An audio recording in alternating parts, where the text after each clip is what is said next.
I am going to call up our foundation folks, Keith Mills, president of the foundation, for our update.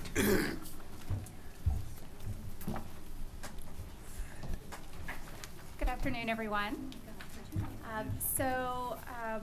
I'd like to point you guys to, well, you know what, first perhaps I should make an introduction. This is Joseph Quintana, who is our Vice President of Program Development. So Joseph is here to talk to you guys today about the College Buys program. I know on several occasions we've received a number of questions about the College Buys program, and so Joseph is going to give kind of a broad overview and then perhaps see what other questions you guys might have about the program. But before we get into Joseph's presentation, I wanted to give you guys an update on a couple of other items. Attached with your packet, you guys received a couple of additional pieces from the foundation. So I apologize for them not being inside your packet, but there was an attachment that looked like this with the foundation letterhead that I believe was distributed with your packets. The first item in that attachment is just a response to a question we received at the last Board of Governors meeting around kind of the status of our foundations throughout the state, kind of what their fundraising and revenue generation kind of landscape is throughout the California community colleges. And there were kind of a number of questions that were posed around, you know, how are these foundations set up throughout the state? What are kind of the fundraising goals and history of our community college foundations throughout the state? As you guys all know, our decentralized system makes it somewhat difficult to obtain this type of information from all 112 community colleges. But we have embarked on an online survey to try to obtain as much information as we can from all of our college foundations, and we've utilized our relationships with the Network for California Community College Foundations to try to obtain this information. So we basically sent out a survey to the foundations asking them a number of questions.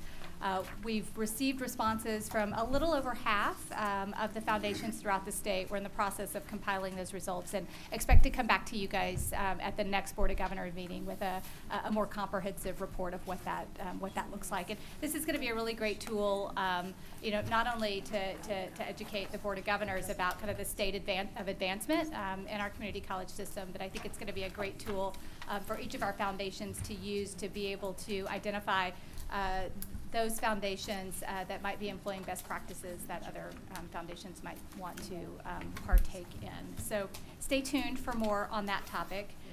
The other items in the attachment are financial items, one of which is just an update on the system office spend report. As you all know, every year in connection with our annual budgeting process, we allocate up to $300,000 a year to support Board of Governors activities, chancellor's activities, and other chancellor's office initiatives. And then we report against that every year. So this report just shows what the spend has been through March 31st of 2012, so 9 months of the 12 months of activity. We've expended about $141,000 for the year. It's broken out into a variety of awards that we sponsor, and we'll be sponsoring another one tomorrow morning, and then some other special projects and such.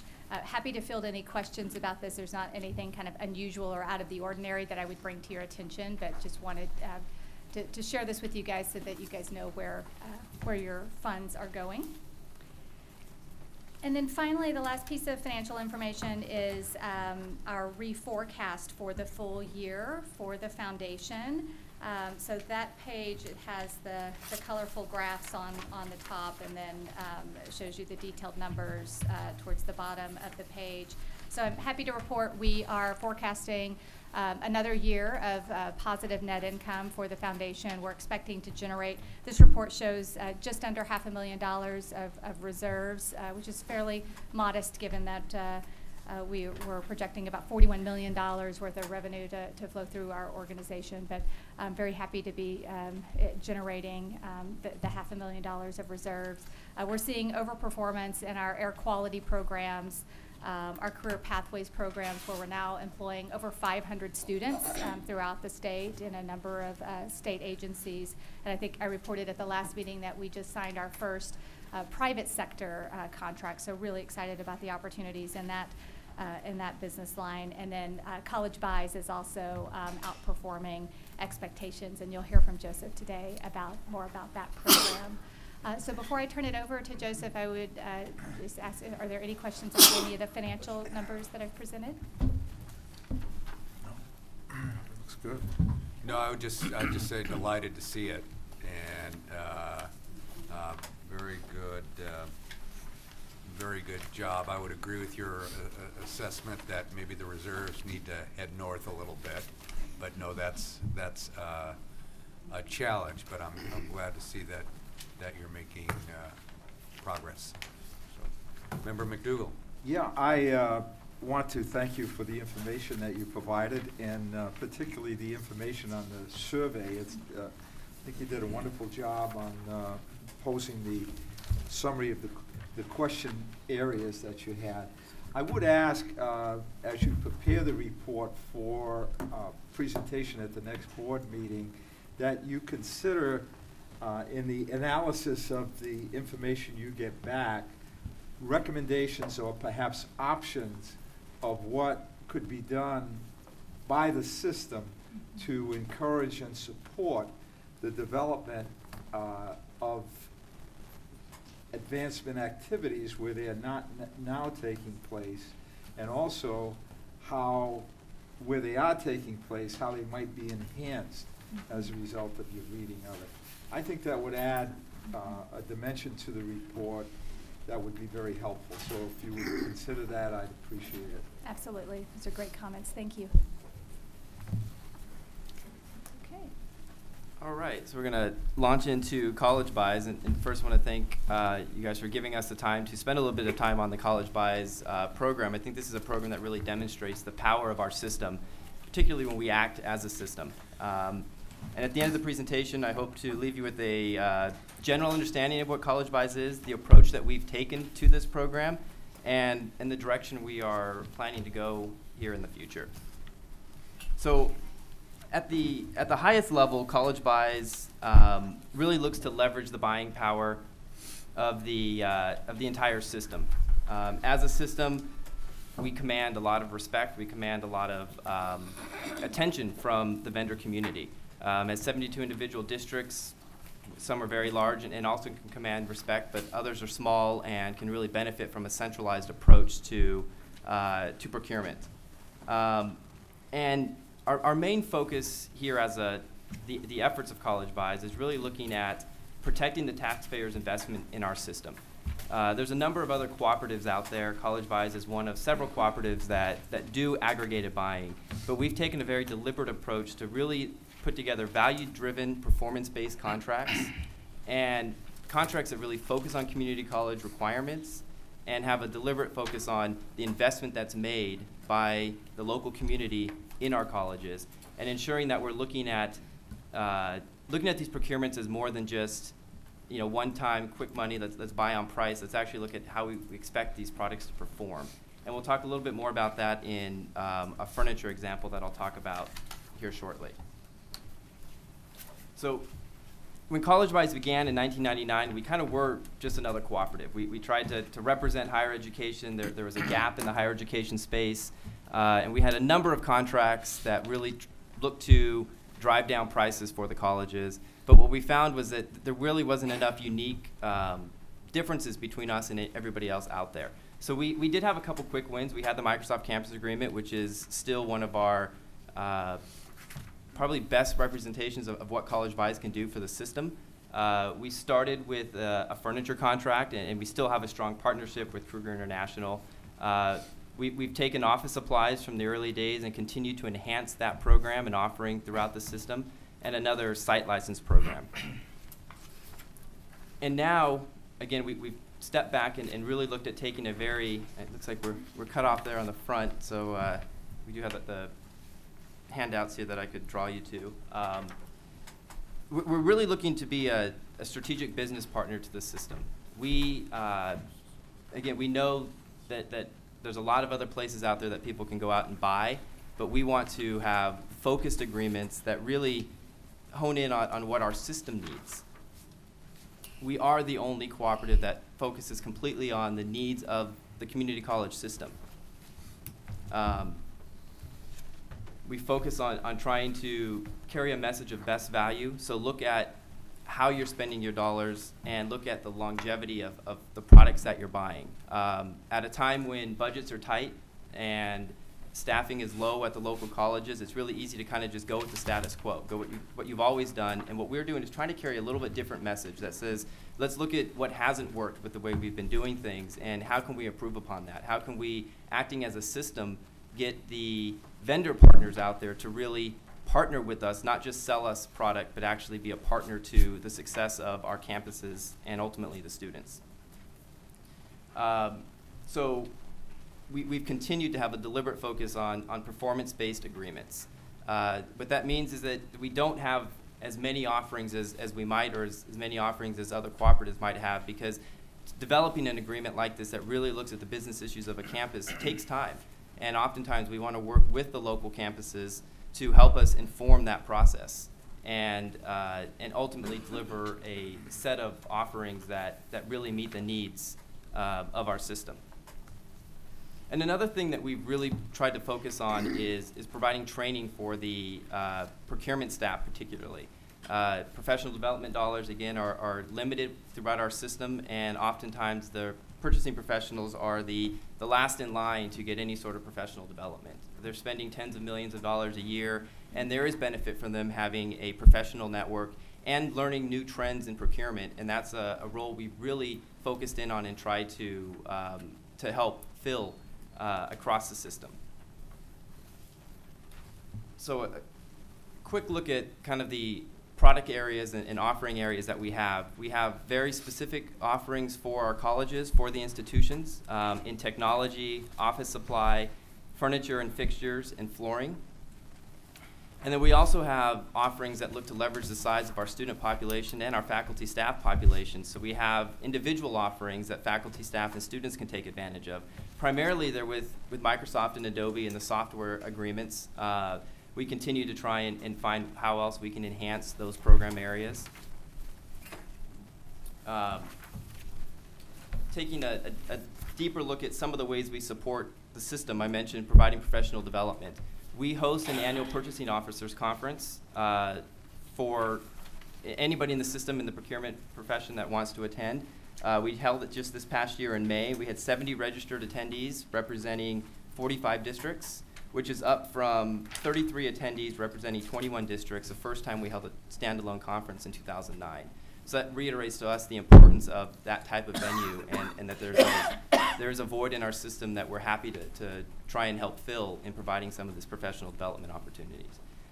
We also provide support for the Northern California and Southern California Purchasing Directors Group. So these are the groups that try and get together on their own to do some of that networking and sharing of best practices, and we do what we can to facilitate those meetings because we see the importance of having those venues for these individuals. But beyond just supporting the local campuses, we also look to, again, use the size of the system to drive attention to our system and what we're calling partner development. And so we don't want the vendors that we work with are more than just vendors. We try and actually make them strategic business partners for the success of our system. So as an individual college, if you're having an issue, you probably have to jump 3 or 4 chains to get any sort of attention at corporate for a particular company. In this case, the foundation and the College Buys program representing the potential of our entire system, we have regular meetings at the corporate level to make sure that the issues of our system are addressed. And we can facilitate dialogue between our districts, colleges, vendor partners, and we've done that. We obviously don't like to be fixing problems. We'd like to make sure that the problems don't arise. But when there are issues that come up, we're able to really escalate the issue to a high level and make sure that quick responses are delivered. Additionally, by getting the corporate level buy-in to what we're doing, we've seen a number of our vendor partners have made contributions to the scholarship endowment, because again, we're telling them we want them to invest in our system and invest in the success of our students. And we've seen a lot of success with that, and it's something that even though the OSHER campaign match period has ended, we still have contributions that will come in from our vendor partners to continue to fill that endowment pot. I handed out a brochure that talks about our furniture program, which is one of our most robust offerings.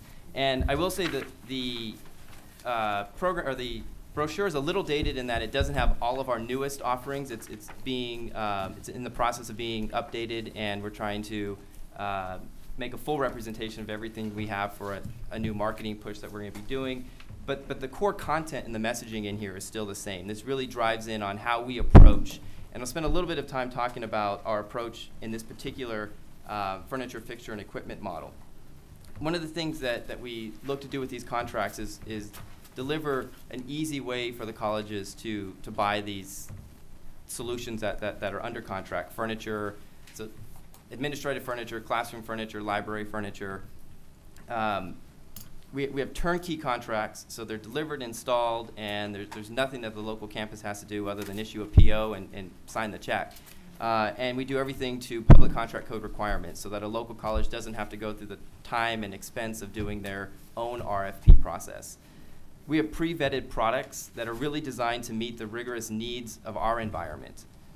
We tell the vendors that we don't want a full product catalog. We don't want everything that you offer, because everything that you offer may not be designed for the higher education space. And it's really important that they're only delivering products that really will perform in the environment that they're being specified for.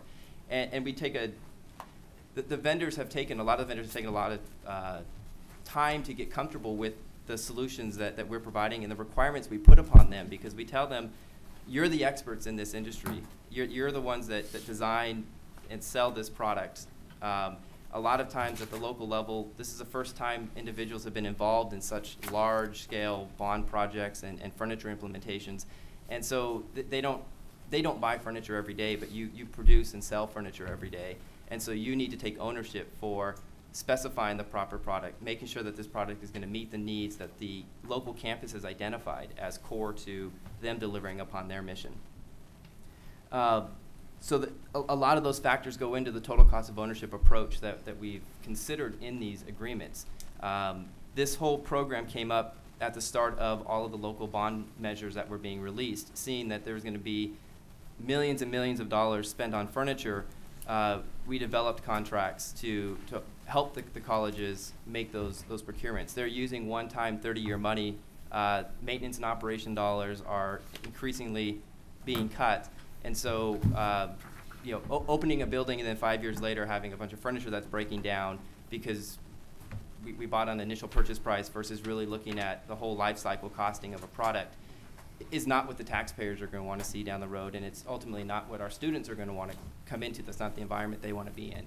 So working with a number of districts, we've tried to incorporate a lot of that thinking into our contracting process and put in very rigorous requirements that if a vendor said no to any one of a list of 30 things, we wouldn't consider their proposal, because we felt that these were critical to the ultimate success of the campuses.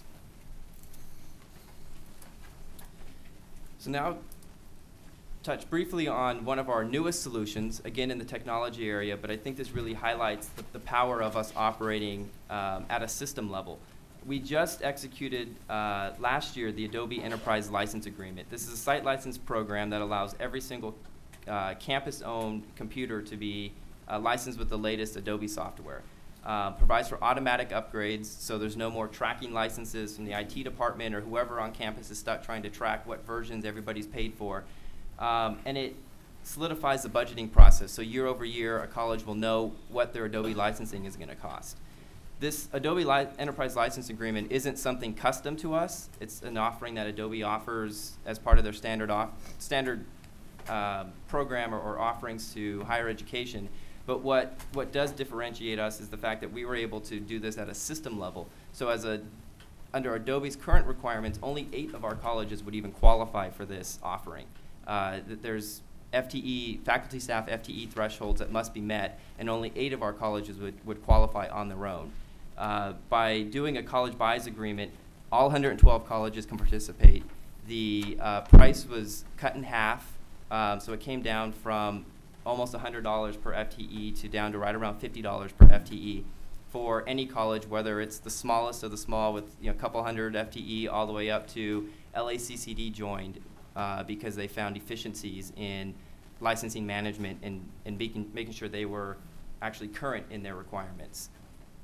An additional benefit of this is that it provides for a faculty staff work at home option. So this will allow for faculty and staff at the institutions who participate in this agreement to buy the same software they're using in their classroom or in their office and put it on a home machine, because obviously we're all increasingly doing work from home. So this function, again, is something that's part of the standard agreement, but there's a lot of administrative work that, again, a local campus really isn't set up to do. So the foundation's able to facilitate that process and make sure that this great option under this agreement is available to faculty and staff at the participating agencies or participating colleges.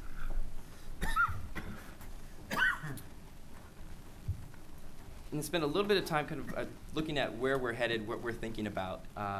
We want to continue to increase the institutional offerings that are available to our colleges.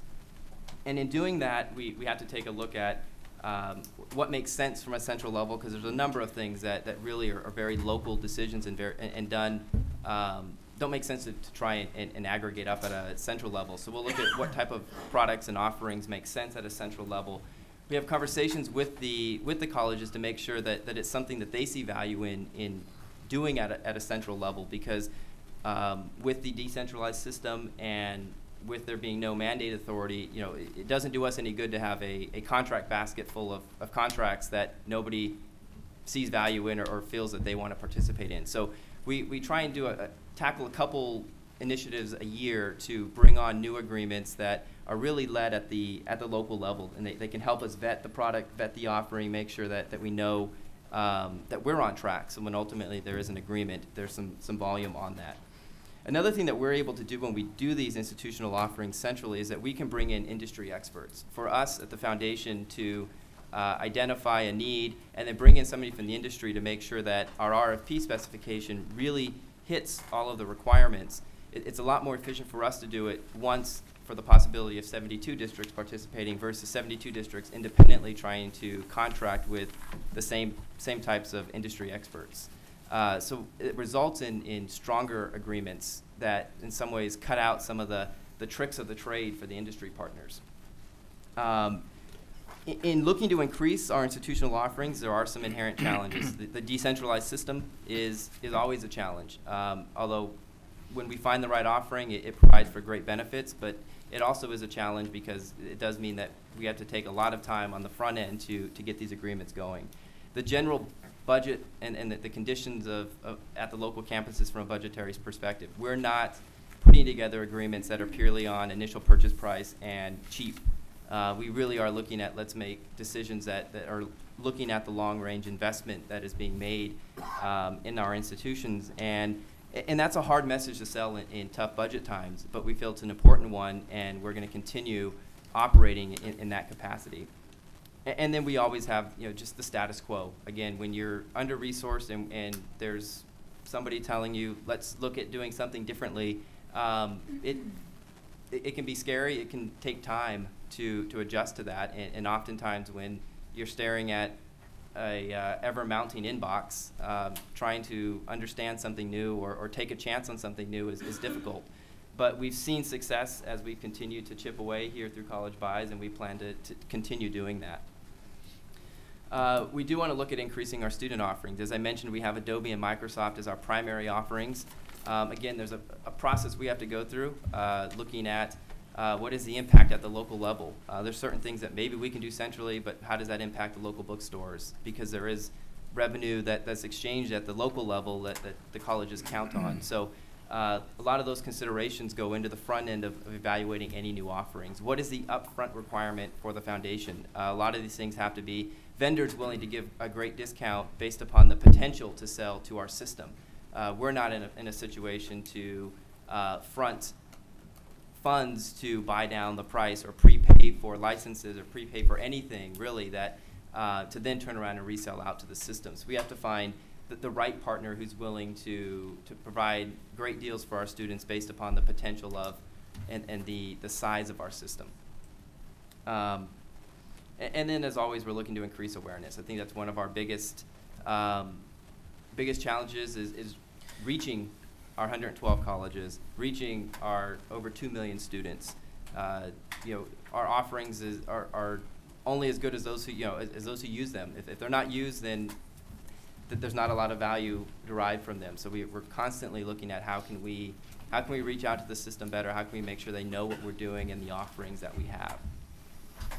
And so that would bring me to the end of what I wanted to cover, and ask you if there's any ideas you have on how we can better reach the system, or if you think about something offline, to reach out to me and let me know your ideas, because we're continuing to try and grow this offering out to the system. Member Baum? Thank you for the presentation. It was very comprehensive. I like the program. I think that it's been helpful, and I've actually used and purchased things off it because I'm also affiliated with Pasadena City College. But give me some data about, you probably have some power users of the College Buy system, but then how effective are you at getting all districts to do this? You say you need help. I mean, is it only 10 districts that are participating, or what? So within our Microsoft Campus agreement, we have almost all the districts except for the San Diego area. They have done their own program. On the Adobe agreement, we had 28 colleges sign up. From a furniture perspective, it really varies. From our furniture programs, we have probably about 30 or so districts that participate. And in those cases, we find, from a furniture perspective, we find that those districts where facilities and purchasing and whoever's doing the planning, if it's a third party or it's campus-based resources, where they all really truly work as a team, that's where they get the message and they understand the message. We have had success with LACCD. They had gone out and done their own furniture program, and when their contracts expired, we worked with them to have them standardize on this program, on the College Buys FF&E offerings, and we've continued to work with LACCD on the expansion of this set of offerings. So our flooring RFP came out of a request from LACCD to partner with them to develop a new contract vehicle for them. Because our district also does makes purchases based on pre-bid arrangements. That I guess there's collectives that have actually pre-bid certain things, and then so you don't have to go through that whole process individually.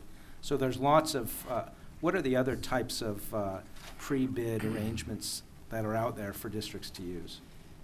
So other cooperatives that have agreements like the College Buys, there's U.S. Communities, there's E&I Cooperative, the Department of General Services has their strategic sourcing initiative. I think within LA County there's some as well, too, yeah, either technology or other purchases.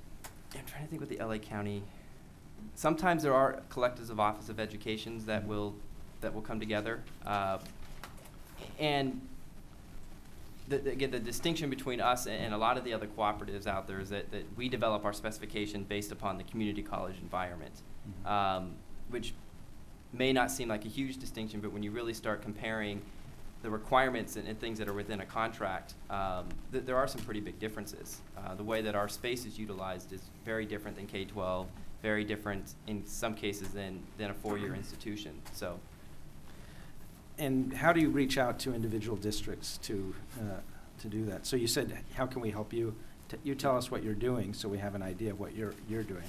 So we spend a lot of time working with the purchasing directors to help them understand what we're doing and actually have them help us validate the approach and the way that we're going about it. So you're going out and to each district and having one-on-one meetings, or we do some one-on-one meetings. We'll do conferences, so where we have an opportunity to present the College Buy solution or be at a conference in the different networking opportunities to talk about College Buys. We do that. We have regular email communications that will go out. We're looking at, frankly, over the next year, really trying to bring the message to like the CBO and CEO level. I don't think we spent a lot of time on that over the last couple of years because we've been focused on the purchasing directors. Yeah, I think that's an area that you need to develop and try to do one-on-one communicate, because I like the fact that you're doing professional development for purchasing managers. That's great, and would save us a lot of money, but so many districts are so entrenched in their practices and procedures. Even if you show them something that actually could save them money and save their students money, it's hard to get them to adopt it sometimes for a variety of reasons. And you're exactly right about the whole bookstore operation, and because I would like every bookstore to just use College Buys as their pass-through for software purchases, and then you probably get some pressure on where's the deal for Apple products, too. And so where's that in the? So, the Apple piece is Apple has not wanted to play historically. They have a model that they feel works, and they want to drive students to their stores. Sometimes they'll work out bookstore deals that again will offer a similar discount that they offer within their Apple stores. Mm-hmm. I will say Microsoft has identified that Microsoft stores might be a direction they want to go, so they're seeing that the Apple model might be working, and so we haven't been able to crack anything with Apple. And I think that the solution to Apple would be that we go in with the guaranteed volume. We want to buy a fixed number of units that we're going to turn around and resell, but that's just not the model that works for us. Member McDougall. Fairly specific question. Do you have a advisory group that works with you from the community colleges representing the campuses? It'd be informal group. We have individuals that we reach out to on a regular basis, from facilities to purchasing. We do have a couple CBO, CEO level contacts that we've built over the years that we will run things by, but we don't have a formalized advisory group. Is there a reason for that?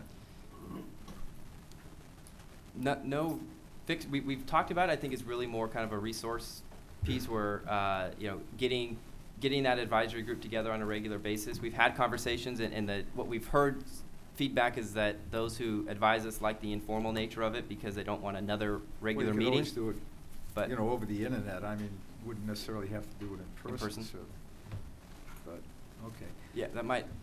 It's something that we've talked about, and it might be time to try and formalize. What has your annual growth rate been percentage-wise, since you started the program? We tend to go 10 to 20% a year, and it's hard to.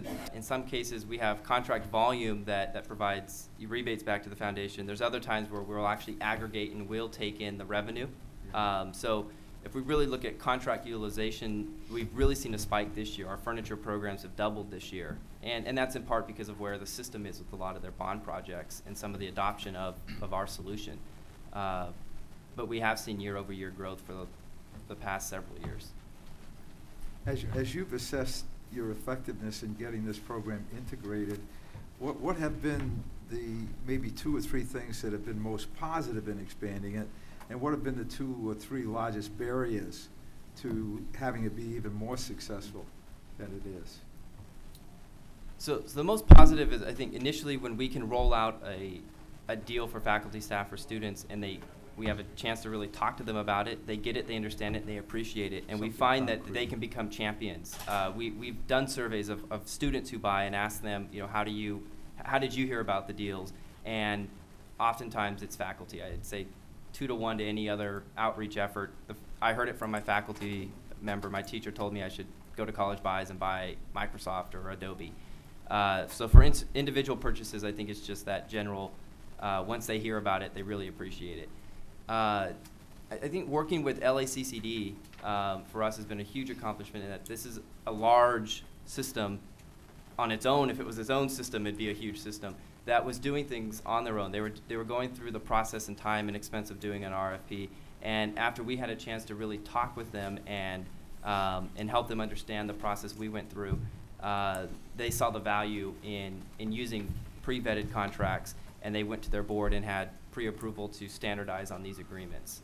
Have you been able to leverage that very positive outcome with LACCD throughout the system so that there is credibility built based on that? We have been utilizing that in our conversations, we actually had a series of very productive meetings with San Diego. San Diego Community College District tends to do things separate because of the size of their district. They've in the past felt that they were best served by doing all their own bids and doing everything direct.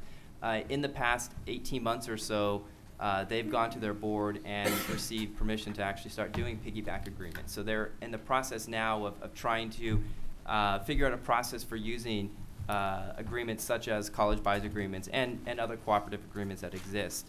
So I think being out there and educating, and that's something that we spent time doing probably about the last 12 to 24 months is trying to get out in front of a group of folks on campus and talk to them about our approach. Because when we have time to really talk to them about the business issues and the local issues that are solved and thought about in a lot of these agreements, they get it. There's still price, there's still status quo. You know, we have districts that still say our board doesn't like us to use piggybacks. They want us to bid it out ourselves. Or they don't like the fact that we have extended warranties or some other things bundled in, because what they want to see is bottom line price, and that's all that they really want to focus on. So I guess I'm kind of jumping into some of the challenges. I think some of the challenges are still a general understanding in our system about what best value means and this total cost of ownership approach. The decentralized nature of our system. I'm going to need to move this along a little bit. So the decentralized nature of our system is another challenge for us. 72 different opinions on the same piece of code sometimes.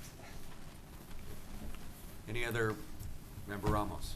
Yeah, I know you want to move forward, Mr. Chairman, so I'll try to be brief. I mean, I think as a former member of the board of the foundation that this is certainly one of the sweet spots for the foundation in terms of its value added to the system and its potential to grow, its base of unrestricted revenue, which I think is a very important imperative for both the foundation and for the system. And I really like the way that this has evolved, but I do agree that I think we're at a point where a little bit more clarity around the business strategy for moving the model forward would be in order, and I don't know exactly how to propose doing that, but I've just taken notes about at least 7 or 8 additional areas of enterprise that I believe could lend themselves very directly to the kind of economies that we want to achieve and the kind of responsiveness to student, staff, and faculty interests that we want to address. And it just seems to me that we don't really have a way of knowing, either as a board overseeing the system or, you know, from my experience on the foundation board, what the game is going forward. What is the exact, you know, best case in terms of how we make decisions about what's in the box and what's not. You kind of articulated some of the outer parameters of that. But it would strike me, without knowing the answer to the question, that we need to ask, how can we do a better job of really formulating for the next stage of college buys development what the end game is and how we know sort of how to make best case decisions about whether to pursue a line of opportunity or whether to leave that alone and let local initiative govern. But I feel like in a number of different areas, this model seems to me to be a game changer for us, but unless and until we have more clarity about sort of, you know, whether or not to pursue these opportunities within some strategy, some larger logic, it's hard to know, you know, how to pick and choose among the different things that you could do. I mean, I could talk about things like janitorial and landscaping services, which seem to be very low tech, but frankly, on a negotiated basis could be big cost savers for districts or the system.